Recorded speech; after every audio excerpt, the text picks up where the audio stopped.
तृतीया है। शास्त्रों में अक्षय तृतीया को स्वयं सिद्ध मुहूर्त माना गया है।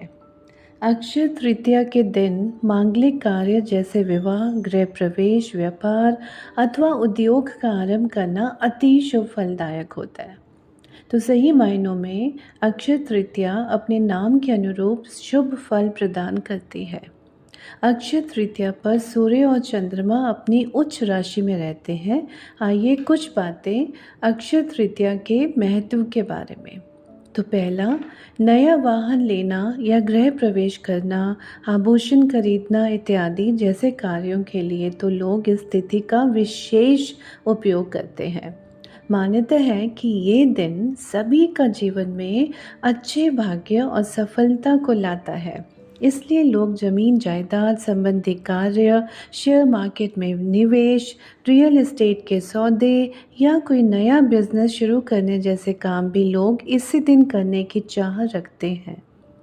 अक्षय तृतीया के विषय में दूसरी मान्यता है कि इस दिन जो भी काम किया जाता है उसमें बरकत होती है। यानी इस दिन जो भी अच्छा काम करेंगे उसका फल कभी समाप्त नहीं होगा, मगर अगर कोई बुरा काम करेंगे तो इस काम का परिणाम भी कई जन्मों तक पीछा नहीं छोड़ेगा। तीसरा, धरती पर देवताओं ने 24 रूपों में अवतार लिया था। इसमें छठा अवतार भगवान परशुराम का था। पुराणों में उनका जन्म अक्षय तृतीया को ही हुआ था। चौथा, इस दिन भगवान विष्णु के चरणों से धरती पर गंगा अवतरित हुई। सतयुग, द्वापर और त्रेता युग के प्रारंभ की गणना इस दिन से होती है। पांचवा, शास्त्रों की इस मान्यता को वर्तमान में व्यापारिक रूप दे दिया गया है, जिसके कारण अक्षय तृतीया के मूल उद्देश्य से हटकर लोग खरीदारी में लगे रहते हैं। वास्तव में ये वस्तु खरीदने का दिन नहीं है। वस्तु की खरीदारी में आपका संचित धन जो है वो खर्च होता है। तो एक सेइंग है कि न माधव समो मासो न कृतेन युगम समय न च वेद समम शास्त्रम न तीर्थ गंगायाम समम। यानी वैशाख के समान कोई मास नहीं है, सतयुग के समान कोई युग नहीं है, वेद के समान कोई शास्त्र नहीं है और गंगा जी के समान कोई तीर्थ नहीं है। उसी तरह अक्षय तृतीया के समान भी कोई तिथि नहीं है। वैशाख मास की विशिष्टता इसमें आने वाली अक्षय तृतीया के कारण अक्षुण्ण हो जाती है। यानी वैशाख मास के शुक्ल पक्ष तृतीया को मनाए जाने वाले इस पर्व का उल्लेख विष्णु धर्म सूत्र, मत्स्य पुराण, नारदीय पुराण तथा भविष्य पुराण आदि में भी मिलता है। और आठवां, ये समय अपनी योग्यता को निखारने और अपनी क्षमता को बढ़ाने के लिए उत्तम है। नौवां, ये मुहूर्त अपने कर्मों को सही दिशा में प्रोत्साहित करने के लिए भी श्रेष्ठ माना जाता है। शायद यही मुख्य कारण है कि इस काल को दान इत्यादि के लिए सबसे अच्छा माना जाता है। 10वां, वैशाख मास के शुक्ल पक्ष की तृतीया को आखा तीज के रूप में मनाया जाता है। भारतीय जनमानस में ये अक्षय तीज के नाम से प्रसिद्ध है। 11वीं बात, पुराणों के अनुसार इस दिन सूर्योदय से पूर्व उठकर स्नान, दान, जप, स्वाध्याय आदि करना शुभ फलदायी माना जाता है। इस तिथि में किए गए शुभ कर्म का फल क्षय नहीं होता है। इसको सतयुग के आरंभ की तिथि भी माना जाता है, इसलिए इसे कृत युगादि तिथि भी कहते हैं।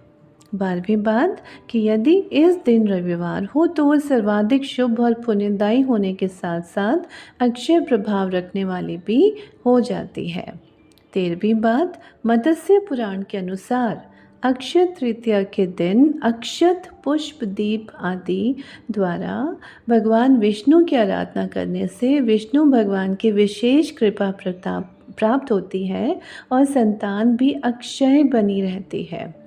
14वीं बात, दीन दुखियों की सेवा करना, वस्त्र आदि का दान करना और शुभ कर्म की ओर अग्रसर रहते हुए मन, वचन और कर्म से अपने मनुष्य धर्म का पालन करना ही अक्षय तृतीया पर्व की सार्थकता है।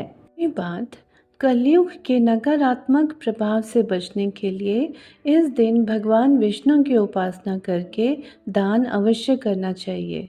ऐसा करने से निश्चय ही अगले जन्म में समृद्धि, ऐश्वर्य और सुख की प्राप्ति होती है। 16वीं बात, भगवान पुराण के अनुसार, भविष्य पुराण के अनुसार, एक प्रसंग के अनुसार शाकल नगर रहने वाले एक वणिक नामक धर्मात्मा अक्षय तृतीया के दिन पूर्ण श्रद्धा भाव से स्नान, दान और दान कर्म किया करता था, जबकि उसकी पत्नी उसको मना करती थी। तो मृत्यु बाद किए गए दान पुण्य के प्रभाव से वणिक द्वारका नगरी में सर्व सुख संपन्न राजा के रूप में अवतरित हुआ। 17वीं बात, इस दिन पवित्र नदियों में स्नान कर सामर्थ्य अनुसार जल, अनाज, गन्ना, दही, सत्तू, फल, सुराही, हाथ से बने पंखे, वस्त्र आदि का दान करना विशेष फल प्रदान करने वाला माना गया है। 18वीं बात, दान को वैज्ञानिक तर्कों में ऊर्जा के रूपांतरण से जोड़कर देखा जा सकता है। दुर्भाग्य को सौभाग्य में परिवर्तित करने के लिए ये दिवस सर्वश्रेष्ठ है। 19वीं बात, यदि अक्षय तृतीय रोहिणी नक्षत्र को आए तो इस दिवस की महत्वता हजारों गुना बढ़ जाती है, ऐसी मान्यता है। किसानों में ये लोक विश्वास है कि यदि इस तिथि को चंद्रमा के अस्त होते समय रोहिणी आगे होगी तो फसल के लिए अच्छा होगा, और यदि पीछे होगी तो उपज शायद अच्छी नहीं होगी। 20वीं बात, इस दिन प्राप्त आशीर्वाद बेहद तीव्र फलदायक माने जाते हैं। भविष्य पुराण के अनुसार इस तिथि की गणना युगादि तिथियों में होती है। सतयुग, त्रेता और कलयुग का आरंभ इसी तिथि को हुआ और इसी तिथि को ही द्वापर युग समाप्त हुआ था। 21वीं बात, रेणुका के पुत्र परशुराम और ब्रह्मा के पुत्र अक्षय कुमार का प्राकट्य इसी दिन हुआ था। इस दिन श्वेत पुष्पों से पूजन कल्याणकारी माना जाता है।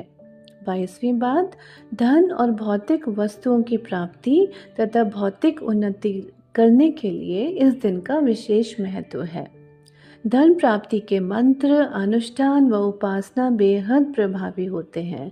स्वर्ण, रजत, आभूषण, वस्त्र, वाहन और संपत्ति के क्रय के लिए मान्यताओं ने इस दिन को विशेष बताया और बनाया है। बिना पंचांग देखे इस दिन को श्रेष्ठ मुहूर्तों में शुमार किया जाता है। 23वीं बात, दान करने से जाने अनजाने हुए पापों का बोझ हल्का होता है और पुण्य की पूंजी बढ़ती है। अक्षय तृतीया के विषय में कहा गया है कि इस दिन किया गया दान खर्च नहीं होता, यानी आप जितना दान करते हैं उससे कई गुना आपके अलौकिक कोष में जमा हो जाता है। तो कितना इम्पॉर्टेंट है ये बात कि आप जितना दान करते हैं आज के दिन, उसे कई गुना आपके अलौकिक कोष में जमा हो जाता है। 24वीं बात, मृत्यु के बाद जब अन्य लोक में जाना पड़ता है तब उस धन से दिया गया दान विभिन्न रूपों में प्राप्त होता है। पुनर्जन्म लेकर जब धरती पर आते हैं तब भी उस कोष में जमा धन के कारण धरती पर भौतिक सुख एवं वैभव प्राप्त होता है। इस दिन स्वर्ण, भूमि, पंखा, जल, सत्तू, जौ, छाता, वस्त्र कुछ भी दान कर सकते हैं। जौ दान करने से स्वर्ण दान का फल प्राप्त होता है। इस तिथि को चारों धामों में से उल्लेखनीय एक धाम भगवान श्री बद्री नारायण के पट खुलते हैं, अर्थात तृतीया को ही वृंदावन में श्री बिहारी जी के चरणों के दर्शन वर्ष में एक बार ही होते हैं। तो कितना ही महत्व है अक्षय तृतीया तिथि का, और हमारे जो आजकल के जो यूथ है, युवा है, उनके लिए ये सब जानना कितना ज़रूरी है। So thank you for listening. बहुत बहुत धन्यवाद, and blessings and healings to each one of you who have listened today.